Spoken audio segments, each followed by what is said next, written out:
fellowshipping, you know? So we see each other around, but we don't get it. Usher, how you been, man? I've been seeing you so long. How much did we drink?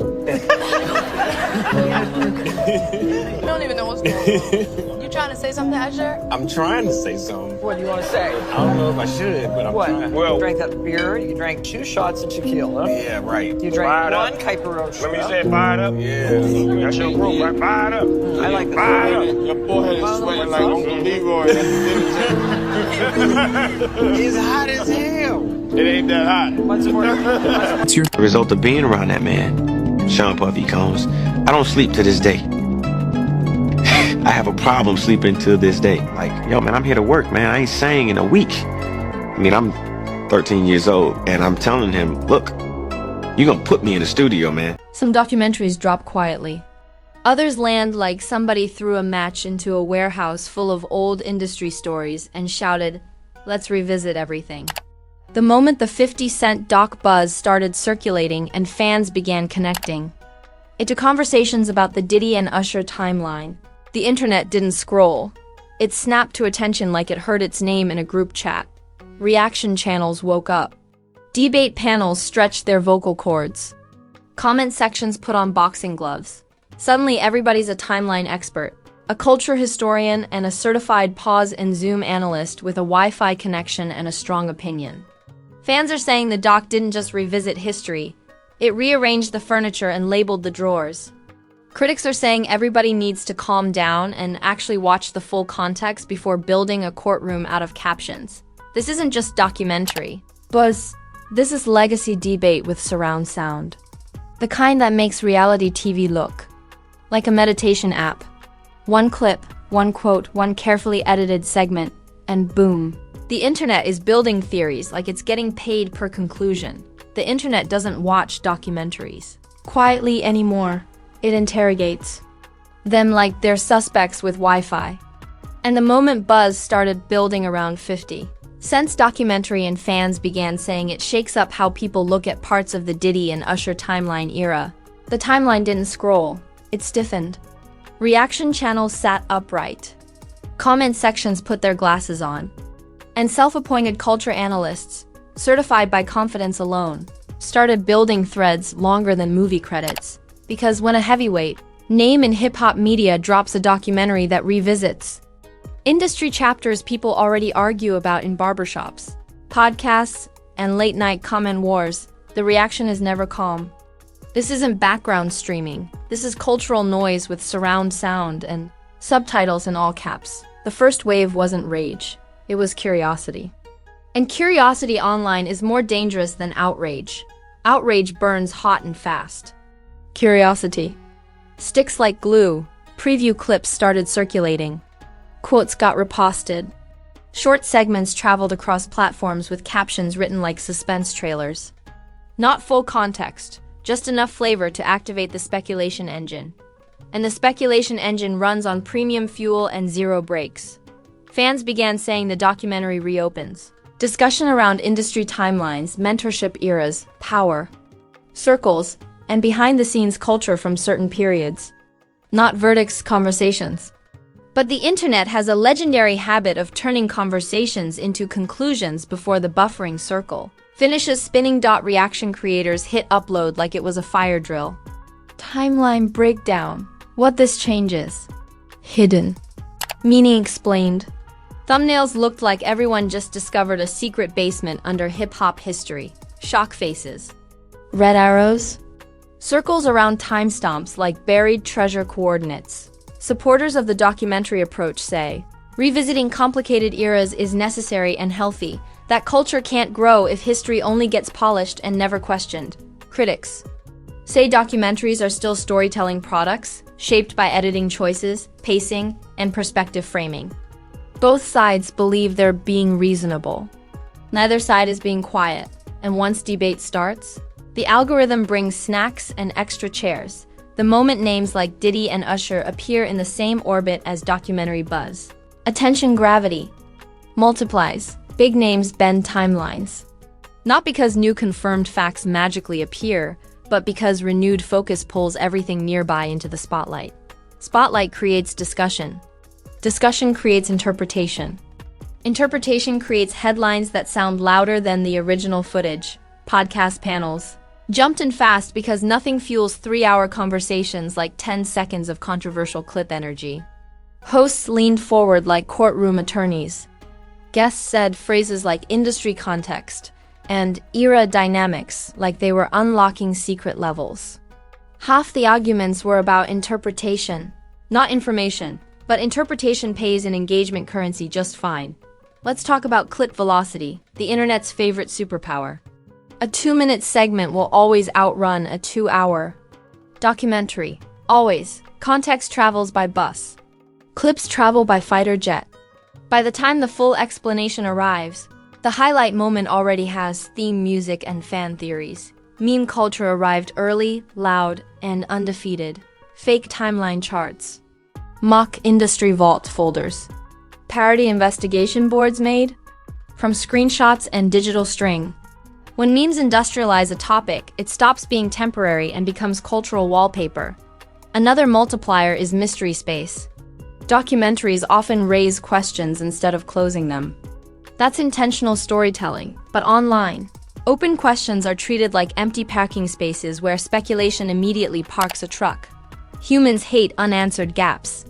The internet fills them with confident guesses wearing lab coats. Comment sections turned into debate arenas with unlimited microphones and absolutely no referee whistles. Long threads, caps lock declarations, paragraphs beginning with "y'all forgetting how the industry works." Counter-paragraphs beginning with "you're reaching harder than a motivational speaker." I've seen calmer exchanges in competitive auction rooms. Media outlets started stacking headlines like pancakes. First, documentary buzz, then reaction to buzz, then reaction to reaction, then coverage of the reaction to the reaction to the buzz. This is headline recursion, where the echo gets its own press pass. What makes documentary-driven drama different from regular celebrity drama is implication energy. Not accusations, implications. Not claims, questions with dramatic lighting. A raised eyebrow in editing can launch 1,000 theories. A careful pause can power 10 debate streams. Suggestion travels farther than certainty online because suggestion invites participation. Supporters argue that revisiting legacy eras helps younger audiences understand how the industry evolved. Critics argue that retrospective storytelling can unintentionally reshape memory depending on framing choices. That debate becomes the intellectual version of a rap battle, longer bars, fewer beats. Here's the wild part. A huge percentage of people arguing haven't watched the full documentary yet.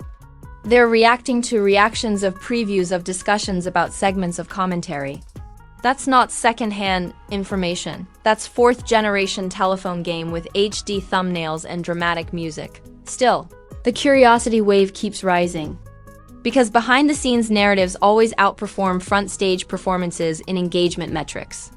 Pull back the curtain even slightly and audiences act like they found a hidden map level, right? Now we're in the ignition stage, curiosity, turning into reaction fuel. People are lining up their takes. Panels are scheduling debates. Reaction channels are warming up their microphones. Once the curiosity phase finished stretching and cracking its knuckles, the reaction phase kicked the door open and brought a marching band. Because now the documentary wasn't just being watched, it was being processed, interpreted, debated, remixed, and emotionally overcooked across every platform with a comment box. This is where documentary buzz turns into reaction industry overtime. Reaction creators uploaded breakdowns like they were filing emergency reports. Every segment paused. Every sentence replayed. Every edit choice examined like it might unlock a secret code. Titles promised revelations. Thumbnails promised shock. Expressions promised that something historic happened at minute. Marker 1247, and you better sit down before you hear it. I've seen less dramatic packaging on disaster documentaries. Debate. Panels formed faster than group chats after a controversial post. 5 creators, 6 opinions, 12 interruptions per minute. Everybody saying, "Let me land this point," and absolutely nobody landing anything except louder. It wasn't conversation. It was verbal dodgeball with microphones. The focus. shifted from what the documentary actually presented to what people believed it meant. Not text, subtext, not statements, implications. Not answers, read between the lines, energy. Interpretation became the main character and brought a megaphone. This is where interpretation inflation goes platinum. A cautious sentence becomes a bold claim after 3 reposts. A reflective comment becomes a smoking gun theory after 5 reaction clips and dramatic background music. By the time a quote completes its social media tour, it returns wearing armor and theme music. Names like Diddy and Usher trending alongside documentary talk created maximum attention gravity. Not because new verified bombshell facts dropped, but because legacy names plus mystery framing equals engagement fireworks. Big names don't just trend, they bend the algorithm like gravity bends light. Social threads started, reading like digital detective novels written by people who type very fast and doubt very little. Connect this interview from years ago with this timeline clip and this documentary segment, and you'll see it. Maybe you will, maybe you won't. Confidence levels remain undefeated regardless. Meme culture hit second gear and installed. Turbo. Fake investigation boards. Mock red string charts. Parody industry timeline audits. Deep voice trailer narrations over harmless clips. When parody editors add echo effects and thunder sounds, the discourse has officially entered cinematic chaos mode. Then came the body language. Breakdown era, one of the internet's favorite hobbies. Suddenly everyone is a certified micro-expression professor. Look at the pause. Watch the eyebrow. That half smile means everything. According to social media science, blinking now requires legal representation. The outrage versus analysis divide became crystal clear. Some viewers approached the documentary discussion like cultural review. Others treated it like prestige drama with bonus commentary tracks. Same footage, completely different emotional filters, wildly different conclusions. It's like 2 people watching the same movie, one calling it a thriller and the other calling it a comedy of errors, media coverage stacked like a layer cake. First headline, documentary sparks debate. Second, reactions to debate. Third, reactions to reactions. Fourth, someone responding to being reacted to. This is echo journalism, where the echo gets its own headline and guest appearance. Clip. Isolation kept supercharging the noise. Short excerpts outran full context every single time. That's the iron law of internet velocity. 2 minutes beats 2 hours. A highlight beats a holistic view. A spicy cut beats a balanced explanation. Always has. Probably always will unless humans evolve longer. Attention spans, which currently looks unlikely. Supporters of the documentary framing argued that tough questions and retrospective looks are necessary for cultural growth. Critics argued that audiences are stretching implications into conclusions with Olympic-level reach. Both sides used long threads. Nobody used indoor voices. Pop culture comparisons started flying everywhere. Some said the reaction cycle feels like a courtroom drama mixed with reality TV and conspiracy cinema. Others said it's like opening a historical time capsule and finding a megaphone and a comment section inside. When discourse gets compared to 3 genres at once, spectacle status achieved. Prediction culture showed up next, the internet's favorite unpaid profession. Response interview coming, counter coming, statement coming, rebuttal series coming. Online forecasting has the accuracy rate of weather apps and the confidence of lottery winners. Reaction live streams turned into marathon sessions. Chat scrolling faster than stock tickers. Super chats funding louder opinions. Panelists debating implications like they're negotiating international treaties instead of documentary edits. I've seen quieter rooms at live auctions. Meanwhile, calm voices saying watch the full project before deciding got treated like party guests asking to lower the music. Technically correct. Socially ignored. Volume beats patience online. Every time. Underneath all the noise sits a crucial truth. Renewed debate does not equal confirmed wrongdoing. Discussion is not proof. Interpretation is not evidence. But when engagement gets loud enough, it dresses like certainty and people mistake the outfit for authority. Still, The escalation keeps building because once legacy-era documentary debate goes mainstream, it branches. Old interviews resurface. Adjacent stories get pulled into orbit. Context expands and contracts depending on who's editing the clip. And if you think the reaction phase is the peak, wait until the consequence and perception ripple phase arrives, because that's where noise turns into narrative weight. After the reaction fireworks burn out, the smoke doesn't disappear, it hangs. And that's the phase most viewers underestimate. Because viral documentary debate isn't just about noise, it's about narrative gravity. Loud moments grab attention. Lasting perceptions redirect it.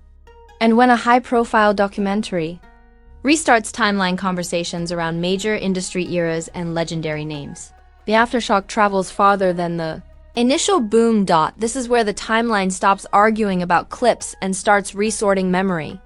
Old interviews get replayed with new captions. Old performances get comment section footnotes. Old quotes get tone reanalysis like they just dropped yesterday. It's cultural archaeology, but instead of brushes and fossils, it's screenshots and threads. Some viewers begin reevaluating how they see entire eras. Others push back and defend legacy narratives like historical landmarks under renovation. Same history, different highlight markers, maximum friction. That's the documentary ripple effect. It doesn't tell people what to think. It gives them something to rethink loudly. Media framing evolves quietly but powerfully in this phase. Early coverage says documentary trends. Later coverage says documentary raises questions. That verb switch matters. Trends feels temporary. Raises questions feels heavy. Language is the steering wheel of perception, and headlines drive fast. Industry-adjacent figures often start getting renewed questions, not because new verified revelations landed, but because curiosity restarted. Journalists love reopened topics the way algorithms love engagement spikes. Microphones start traveling toward anyone connected to the era. The studio, the circle, or the same zip code. Association gravity kicks in hard here, not accusation. Proximity. But online, proximity sometimes gets treated like participation by people who skip the nuanced tutorial. Name appears near topic, topic sticks near name, debate grows legs. That's not evidence, that's algorithm physics. Then comes narrative polarization. Not just disagreement, alignment. People pick interpretive positions and defend them like team jerseys. One side emphasizes the value of revisiting uncomfortable chapters. The other emphasizes the risk of narrative distortion through selective framing. Both believe they're protecting truth. Both believe the other side is missing something obvious. Fan communities reorganize around interpretation lines. Threads get longer. Arguments get more detailed. Citations appear. Timestamp warfare begins. I've seen calmer exchanges in contract negotiations. When people start saying, "Let's be precise," right before typing 5 emotional paragraphs. We're deep in it. Fatigue shows up too, quietly, like a guest slipping out early. Some viewers don't switch sides, they switch attention. Not anger, not agreement, saturation, debate overload. They step back and say, "Wake me when something actually new happens." Attention withdrawal is the one force every viral narrative fears, but here's the twist: attention rarely dies. It relocates. One follow-up interview, one response clip, one adjacent documentary, and the entire debate reactivates like it never slept. Internet narratives don't end. They enter standby mode with notifications on. Counter content becomes likely in this stage. Alternate perspective pieces. Expanded context interviews. Response storytelling projects. Not necessarily rebuttals, but balancing acts. Media ecosystems hate narrative imbalance. If one version gets loud, another version gets produced. That's not conspiracy. That's content gravity. Another fascinating effect is memory compression. Long, complex eras get reduced into short, debate-friendly summaries. Nuance gets folded like a travel shirt. Complexity becomes bullet points. Bullet points become slogans. Slogans become arguments. Arguments become identity positions. Observers often forget the exposure multiplier. Modern public figures live under permanent replay conditions. Moments that once would have stayed niche now circulate forever. Frequency feels higher because visibility is higher. It's not always more controversy. It's more cameras and faster sharing. There's also implication stretch, where viewers extend meaning beyond what was directly said. Or shown, not malicious, human. People connect dots naturally. But online, connecting sometimes becomes dot inventing with dramatic background music. The difference is subtle. The confidence is not. Here's the uncomfortable truth nobody likes, but everybody participates in. The audience is co-author. Every share, every reaction video, every debate thread extends the life cycle. Viewers say they want clarity, but they fund ambiguity with engagement. Human curiosity is a renewable resource with zero regulation. Right now, this documentary-driven, timeline debate sits in the unresolved zone, where interpretations are louder than confirmations and questions. Outnumber verified answers by a landslide. That uncertainty keeps the engagement engine running. Cliffhangers are the most powerful fuel in modern media ecosystems because documentary debate cycles don't end with verdicts. They end with interruption. A louder story trends. Attention shifts. Then months later, boom, a related clip. Or quote reconnects the circuit and the entire conversation lights back up. Legacy debates don't close. They archive temporarily and wait for reactivitation. So when fans say the doc drop has people questioning parts of the Diddy and Usher timeline conversation, what they're really reacting to is narrative velocity, how fast discussion spreads, how wide interpretation travels, how intensely audiences engage with perspective-driven storytelling. If you made it all the way through this breakdown without your brain opening 3-side tabs and starting its own debate panel, congratulations. You are officially built for modern media chaos. Because this wasn't just documentary buzz, this was timeline turbulence with extra commentary and zero commercial breaks. Clips, reactions, counter-reactions, expert threads from people whose only credential is confidence. The full internet buffet. Now I want your take, not the safe one, the real one. Did this doc conversation spark smart questions, timeline confusion, or full-blown overreaction cardio? Drop your verdict in the comments. Bring your logic, your heat, your respectful disagreement, and your long paragraph that starts with, "Let's be honest." This comment section is an open court with unlimited microphones and no closing time. Hit that like button like it spoiled your favorite. Show and didn't apologize. Don't tap it.